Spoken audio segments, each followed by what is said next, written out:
Pag meron kang mga hindi na-accomplish sa buhay mo, meron kang hindi nagawa, hindi natapos, hindi na pagtagumpayan, na feeling mo hindi mo kaya, na pakiramdam mo ay wala kang magagawa, na hindi natutupad yung pangarap mo. Kaya parang nadi-discourage ka na. Oh, natural naman yun sa tao na nakakaramdam tayo ng discouragement. Napiling natin wala, mahirap i-accomplish yung mga bagay. Pero ganito lang yung payo ko sa mga taong merong mga discouragement. Huwag niyong i-allowed. Huwag niyong i-allowed yung sarili niyo, yung buhay ninyo na mawala ng gana. Yung kasing discouragement, parang wala ka ng pag-asa eh. Dumating ka na sa punto na wala ka ng magagawa, na wala ka ng pag-asa. Wala kang pag-asa.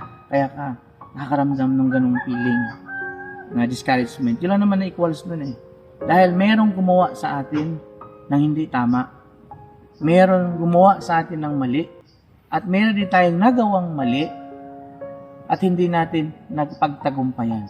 Meron tayong mga bagay na hindi napagtagumpayan sa buhay natin.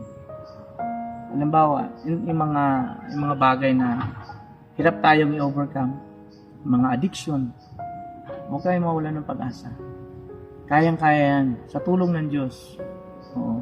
Sa tulong ng Diyos, lalapit lang kayo kay Jesus Christ. Lapit kayo kay Jesus Christ. Tawag lang kayo. Tawag lang kayo sa Panginoon. Kaya, di ba sabi niya sa kasulatan, "Come to me, all of you who are tired, and I will give you rest." Lapit kayo sa akin na mga nahihirapan ng loob, nabibigatan. Then I will give you rest. Kailangan lang makipagsanggulihan tayo sa Diyos sa lahat ng ating mga gagawin. Kung ano man yung nararanasan natin sa buhay na hirap, wala ka nang magagawa kung sa sarili mo lang hindi mo kaya. Kahit na gumawa ka na ng paraan, sa sarili mong paraan, hindi kaya. So ngayon, alam mo na kung anong gagawin mo. Lalapit ka sa Kanya. So lapit tayo sa Diyos sa panalangin.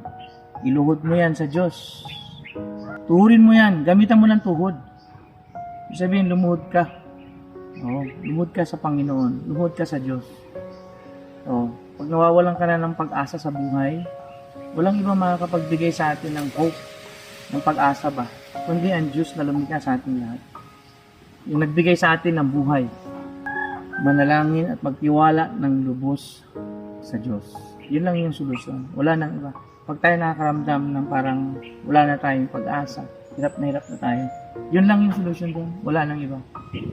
Kaya all in all, huwag kang madi-discourage dahil magiging magulo ang takbo ng buhay mo. Tandaan niyo, huwag na huwag kang madi-discourage. Huwag na huwag.